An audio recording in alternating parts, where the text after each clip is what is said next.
नमस्कार, आप देख रहे हैं अपना बिहार। आपके साथ मैं हूं शिप्रा झा और बुलेटिन में सबसे पहले खबर आपको दिखाते हैं। राज्यसभा चुनाव को लेकर उपेंद्र कुशवाहा के आवास पर एनडीए की बड़ी बैठक हुई। इस बैठक में घटक दल के सभी प्रमुख नेता शामिल हुए। बैठक के बाद डिप्टी सीएम सम्राट चौधरी ने तेजस्वी यादव के दावे पर पलटवार करते हुए कहा कि एनडीए ने सोच समझकर 5 उम्मीदवार उतारे हैं।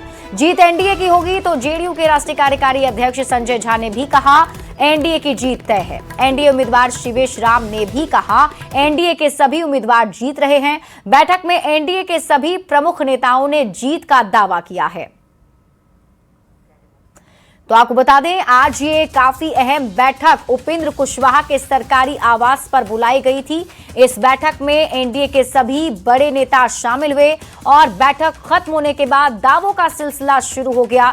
डिप्टी सीएम सम्राट चौधरी ने तेजस्वी यादव के बयान पर पलटवार करते हुए कहा कि एनडीए ने बहुत ही सोच समझकर 5 उम्मीदवार उतारे हैं और 5 उम्मीदवार की जीत तय है। तो वहीं जेडीयू के राष्ट्रीय कार्यकारी अध्यक्ष संजय झा ने भी दावा किया है कि 5 सीट पर एनडीए की जीत होगी। जबकि आपको बता दें कि फिलहाल राज्यसभा चुनाव के 5वें सीट को लेकर दावेदारी दोनों ही तरफ से चल रही है। बिहार की जनता जान रही है और हम लोगों ने 5 उम्मीदवार यदि उतारे हैं तो सोच समझकर उतारे हैं। पूरी तरह एनडीए एकजुट है और सारे 5 के 5 सीट हम जीत रहे हैं। 5वां सीट पे हम लोग बड़े मार्जिन से जीत रहे हैं। कहाँ से आएंगे 3 विधायक शरीफ? अब देखिएगा ना, जब परसों जब काउंटिंग होगा तब देखिएगा कहाँ से आए, कहाँ से लोग निकल रहे हैं। तेजस्वी यादव भी दावा कर रहे लगातार वहाँ भी बैठक चल रही है। उनकी दावा को, उनका क्या क्या दावा नहीं किए थे, वो शपथ ग्रहण लेंगे, सरकार बनाएंगे, दावा किए थे। लेकिन लोग जानते हैं कि अभी बिहार में जो काम हो रहा है या जो सहयोग है, बहुत सारे लोग चाहते हैं। और आप जब चुनाव देखेंगे, रिजल्ट देखेंगे तो आपको अप्रत्याशित, फिर मैं कह रहा हूं कि मार्जिन, बड़े मार्जिन से जीतेंगे। कैंडिडेट है आप, कितना कॉन्फिडेंट है जीत को? बिल्कुल जीत के लिए कॉन्फिडेंट है, उसमें कोई कंफ्यूजन नहीं है। लेकिन नंबर्स को लेकर भी कुछ है? कोई कंफ्यूजन नहीं, क्योंकि तेजस्वी यादव बोल रहे हैं कहीं बौखलाहट है, तभी तो लगातार बैठकों का दौर चल रहा है। ये तो हर बार होता है। हम लोग तो पिछला बार याद कीजिए तो ये 2026 से 24 में वैसे बैठक के दौर चलती है, चुनाव के समय भी चलती है। ये तो नेचुरल चीज है। चुनाव को लेकर केंद्रीय मंत्री चिराग पासवान ने बड़ा दावा किया है। चिराग पासवान ने कहा कि राज्यसभा की 5 सीटों पर एनडीए की जीत होगी। चिराग पासवान ने कहा हमारे पास संख्या बल है। वहीं नीतीश कुमार के राज्यसभा जाने पर चिराग पासवान ने कहा नीतीश कुमार नई भूमिका में आ रहे हैं, उन्हें शुभकामनाएं। नीतीश कुमार के अनुभव का लाभ बिहार को मिलता रहेगा। देखिए, हम लोग पूरी तरीके से तैयार हैं और इसमें किसी बात का कोई संदेह ही नहीं है। मैं बिहार की बात कर रहा हूं, देश भर की नहीं, पर बिहार की 5 सीटों पर एनडीए के प्रत्याशी जीतकर राज्यसभा सांसद बनकर जाएंगे। इसमें किसी को कोई संदेह नहीं है। हमारे पास वो संख्या बल है और पूरा एनडीए एकजुटता के साथ हम लोग आगे बढ़ रहे हैं। तो 5 सीट हम लोग जीतने जा रहे हैं। मुख्यमंत्री नीतीश कुमार भी राज्यसभा आ रहे हैं, उनके लिए भी चुनाव हो रहा है। राज्यसभा आएंगे तो बिहार में बदलाव की भी तैयारी है। देखिए, मुख्यमंत्री जी एक नई भूमिका में है, उसके लिए उनको ढेर सारी शुभकामनाएं। पर हाँ, उनके अनुभव का लाभ निरंतरता में बिहार को मिलता रहेगा, ये मैं जरूर मानता हूँ।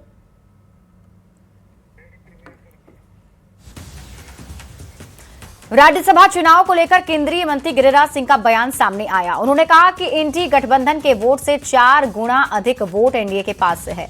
विपक्ष इधर उधर भटक रहा है। एनडीए का 5 उम्मीदवार 200% जीतेंगे।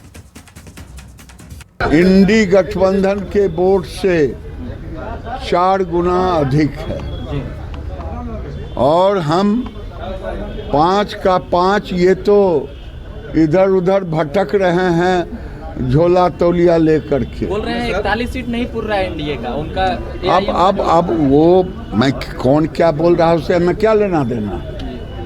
हम इतना जान रहे हैं कि एनडीए का 5 उम्मीदवार 200%, क्योंकि ये चुनाव उनको ज्ञान होना चाहिए, नंबर के साथ साथ वोट वैल्यू का भी होता है।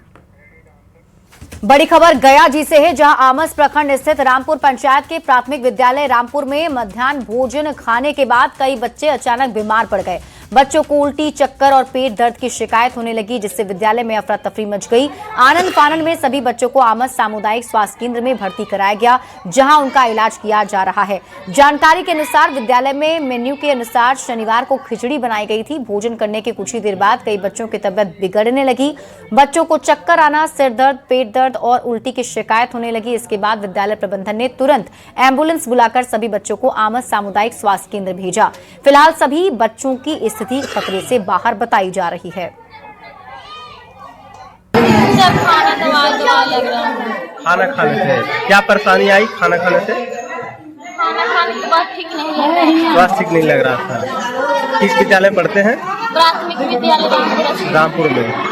टिफिन के बाद खाने के बाद हम लोग के दावत में लगा था खाना। फिर हम लोग गए थे सचिव बोले ना, फिर फोटो खींचते हैं और फिर जाके सर के बोले तो सर एम्बुलेंस के फोन किए तो फिर आया, हम लोग को लाया। मेनू के अनुसार खिचड़ी था और इसमें पालक साग और मिश्रित दाल और बना हुआ था। बच्चे खाना खाए, लेकिन कुछ लोगों का कहना था कि सर हमको सर में दर्द उल्टी भी लग रहा है। तो एक दो बच्चे तो मैंने रोका, सारे बच्चे कैरम बोर्ड भी, क्रिकेट भी सब खेल रहे थे। उस बीच में एक दो बच्चों को हुआ तो मैंने सूझबूझ के साथ सारे बच्चों को मैंने मेडिकल चेकअप के लिए एम्बुलेंस को फोन किया और सारे बच्चों को मैंने जांच करवाया। खबर आपको रोहतास से दिखाते हैं, जहां इंद्रपुरी स्थित सोन बराज में एक हाथी फंस गया, जिसके बाद उसे देखने के लिए लोगों की भीड़ जुट गई। बराज के कर्मियों की मदद से हाथी को बराज से अलग किया गया। हालांकि कुछ देर बाद हाथी नदी के पानी में बहते हुए औरंगाबाद के मेह की तरफ चला गया। फिलहाल हाथी की स्थिति नाजुक बताई जा रही है। बता दें, 15 दिन से हाथी लगातार ग्रामीण क्षेत्र में घूम रहा है, लेकिन वन विभाग ने अभी तक इस पर कोई सुध नहीं लिया है। बड़ी खबर आपको दानापुर से बताते हैं, जहां पुलिस की डायल 112 गाड़ी को ट्रक ने पीछे से जोरदार टक्कर मार दी। गाड़ी में बैठे 3 पुलिसकर्मी चोटिल हो गए। भागने के क्रम में पुल से टकराने के बाद ट्रक में भीषण आग लग गई। ट्रक पर सवार एक युवक को पुलिस ने गिरफ्तार कर लिया। पटना गया NH1 पर धनरुआ में एक बड़े हादसे में 3 पुलिसकर्मी बाल बाल बच गए। घटना शनिवार को भाखरी मोड़ के समीप हुई। सुबह 4 बजे पुलिस की 112 गाड़ी किसी की शिकायत पर भाखरी जा रही थी। इसी दौरान पीछे से तेज रफ्तार में आ रहे ट्रक ने पुलिस जीप को टक्कर मार दी। टक्कर से पुलिस जीप क्षतिग्रस्त होकर सड़क किनारे पलट गई। घटना के बाद ट्रक चालक फरार होने लगा। इस दौरान ट्रक पुल से टकरा गई। तेल टंकी में रिसाव होने के कारण उसमें आग लग गई। बाद में फायर ब्रिगेड की टीम पहुंची और ट्रक में लगी आग पर काबू पाया गया। जैसे हम लोग केस आया, भकरी जा रहे थे, केस में छेड़खानी केस था। उसी दरमियान में जाते टाइम एक ट्रक वाला आया, पीछे से ठोकर मार दिया। बाल बाल से हम बच गए सर। तब आप भावुक हैं, चोट भी लगा है क्या आपको? सर थोड़ा चोट लगा, यहाँ पर लगा और डर के मारे मेरा शरीर थरथरा रहा है। हम लोग के पास केस आया हुआ था भखरी गांव का। हम लोग केस देखने के लिए जा रहे थे। अच्छा। और वहाँ पर पुल के पास जैसे पहुँचे हम लोग, भखरी पुल के पास, तो पीछे से आकर के टेलर गाड़ी टक्कर मार दिया हम लोग में, जो कि हम लोग की गाड़ी पूरा डैमेज हो गई है। आगे का शीशा टूट गया है और बगल से पूरा डैमेज हो गया गाड़ी। बड़ी खबर आपको मधेपुरा से बताते हैं, जहां उदा किशनगंज थाना क्षेत्र में NH 106 पर बारात लेकर जा रही गाड़ियों की सामने से आ रही कार से जोरदार टक्कर हो गई। हादसा इतना भीषण था कि तीनों कार बुरी तरह क्षतिग्रस्त हो गई और उनमें सवार कई लोग घायल हो गए। घटना के बाद मौके पर अफरा तफरी और चीख पुकार मच गई। आसपास के ग्रामीण तुरंत मौके पर पहुंचे, घायलों को बाहर निकालने में मदद की। सूचना मिलने पर डायल 112 पुलिस टीम मौके पर पहुंची। सभी घायलों को अनुमंडल अस्पताल भेजा गया। डॉक्टरों ने कई घायलों की हालत गंभीर देखते हुए उन्हें जननायक कर्पूरी ठाकुर मेडिकल कॉलेज अस्पताल मधेपुरा रेफर कर दिया है। वैशाली जिले से एक हैरान करने वाला मामला सामने आया, जहां एक सरकारी स्कूल की प्रधान शिक्षिका के रवैये से परेशान छात्र छात्राओं और ग्रामीणों ने जमकर हंगामा किया है। मामला बिद्दुपुर प्रखंड के मोहनपुर कन्या पाठशाला का है, जहां लोगों ने प्रधान शिक्षिका के स्थानांतरण की मांग को लेकर विरोध प्रदर्शन किया। बताया जा रहा है कि मोहनपुर कन्या पाठशाला की प्रधान शिक्षिका अनुपमा सिन्हा पिछले 6 महीने से यहां पदस्थापित हैं। ग्रामीणों का आरोप है कि वो ड्यूटी के दौरान अक्सर सोती रहती हैं और स्कूल में पढ़ाई का माहौल बिल्कुल खराब हो गया है। इतना ही नहीं, लोगों का कहना है कि प्रधान शिक्षिका स्थानीय लोगों पर गलत आचरण का आरोप लगाकर उन्हें फंसाने की धमकी भी देती हैं। कोई आदमी यहाँ सैलून में दाढ़ी बनाने के लिए, उसके बाद उनका गाड़ी और मोबाइल, वो बोले कि मेरा लाइन मार रहा था, बोलो भिजवा दिए हैं। तो हम लोग का मांग यही है कि इन्हें ट्रांसफर कर दिया जाए, दूसरा कोई मतलब यहाँ मतलब भेज दीजिए। क्या बच्चे लोग के साथ में मिसबिहेव करती है? बच्चा लोग के खाना खिलाते हैं, जबरदस्ती खाना खिलाते हैं, बच्चा उल्टी और ये क्या कहते हैं वोमिटिंग ये सब करने लगता है, तो क्या उससे तो बच्चा को मतलब तबीयत खराब भी हो सकता है। इसलिए हुआ स्कूल में मास्टर है से मास्टरनी से बहुत दिमाग सठियाल है। कोनो जाता है ना रास्ता धोखा तो उसको भी वीडियो बनाने लगता है। कोनो जाता है कोनो सैलून है तो सैलून में आएगा तो सैलून में ठहरा हो गया, नंबर लगा है तो ठहरा हो गया तो उसको भी वीडियो बना लेते हैं। जैसे कि यहाँ पर है कि कोई भी आदमी ये रास्ता है आने जाने के क्रम में विद्यालय में ताकेगा ही, तो ताकने वाला हर पुरुष को कहते हैं कि हम पे लाइन मारता है। पूरा समाज ये आंख बंद करके तो नहीं जाएगा, आपको टॉर्चर कर रहा है, ना कोई गाड़ी दे रहा है, ना कुछ कर रहा है। हर व्यक्ति देखता है उस पर क्या कहते हैं कि ये हम पे लाइन मारता है, एकदम अमर्यादित भाषा, मान इस शब्द में माने भाषा को स्टैंडर्ड भी नहीं कर रहे हैं, मान सीधा कहते हैं कि हम पे लाइन मारता है। बड़ी खबर आपको मधेपुरा से बताते हैं, जहां रतवारा थाना क्षेत्र में पुलिस ने बड़ी कार्रवाई करते हुए अवैध मिनीगन फैक्ट्री का भंडाफोड़ किया है। पुलिस ने छापेमारी कर भारी मात्रा में हथियार, अर्धनिर्मित पिस्टल और हथियार बनाने के उपकरण बरामद किए। इस दौरान पुलिस ने 2 लोगों को गिरफ्तार किया है।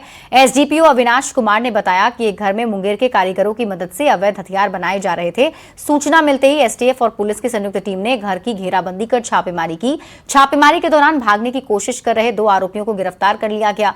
तलाशी में आरोपी के पास से एक लोडेड देसी कट्टा, जिंदा कारतूस, एक देसी मास्किट बरामद हुआ है।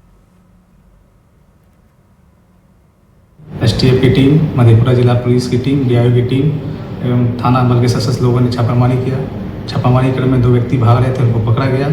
जो पकड़ाए गए व्यक्ति थे वो टोनो सिंह थे और पांडव कुमार थे, और उसके पास में से ही कट्टा और मस्कट मिला। इसके और के घर की तलाशी ली गई, जिसमें बृहद पैमाने पर जो है कि है अर्धनिर्मित पिस्टल एवं अन्य सामान जो है कि हथियार बनाने का बरामद हुआ। बड़ी खबर पटना सिटी से, जहां शरीफगंज मोहल्ले में एक दिल दहला देने वाली घटना सामने आई है, जहां संपत्ति विवाद में बेटे ने ही अपने 80 साल के बुजुर्ग पिता की ईंट पत्थरों से कुचलकर निर्मम हत्या कर दी। मोहल्ले वासियों ने घटना की जानकारी पुलिस को दी। पुलिस ने मौके पर पहुंचकर शव को अपने कब्जे में ले लिया है।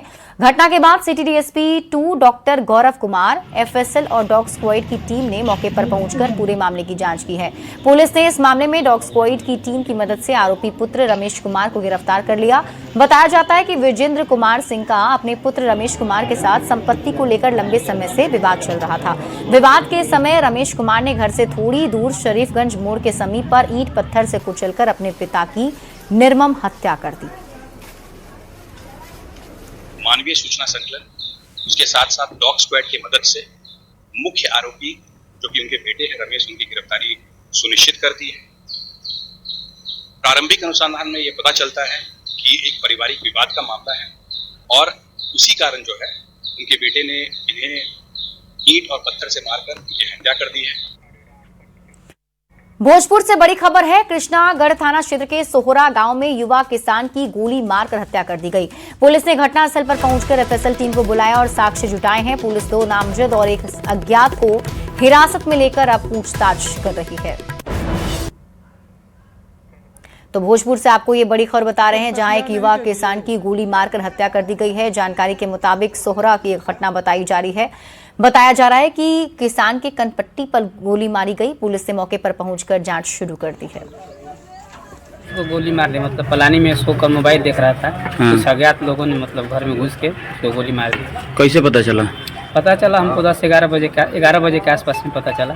मेरे घर वाले ने मुझे फोन किया तब पता चला मुझे। घटना कब का है? घटना ये 9-10 के आसपास में, 9 या 10 के बीच में। जो लोग मारे उसका पता नहीं चला? नहीं, कुछ पता नहीं चला। खबर लखीसराय से, जहां हलसी थाना क्षेत्र के कोली गांव में अफीम की अवैध खेती का खुलासा हुआ है। सूचना मिलते ही पुलिस और प्रशासनिक टीम मौके पर पहुंची।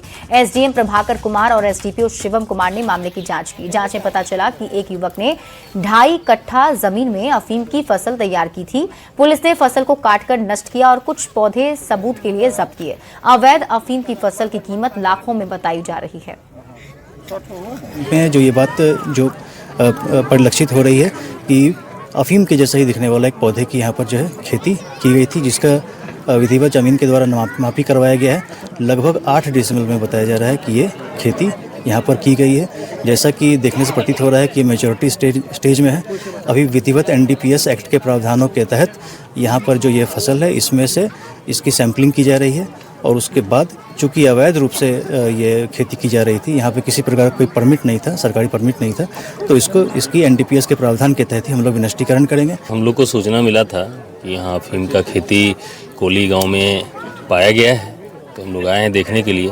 इसमें जो NDPS का जो धारा है उसके अंतर्गत कार्रवाई की जाएगी। पहले तो हम लोग सैंपलिंग करा के इसका विनष्टीकरण करवा रहे हैं, उसके बाद आगे का कार्रवाई किया जाएगा। क्योंकि इसमें बड़े पैमाने पे इसका जो प्रोसेसिंग का जो काम है बड़े पैमाने पे किया जाता है, तो निश्चित रूप में इसमें एक से अधिक आदमी शामिल होते हैं। तो ये पुलिस के अनुसंधान में जो बातें सामने आएगी उसके आलोक में कार्रवाई की जाएगी। यहाँ रुकने एक छोटे से ब्रेक के लिए, जल्द लौटते हैं वापस।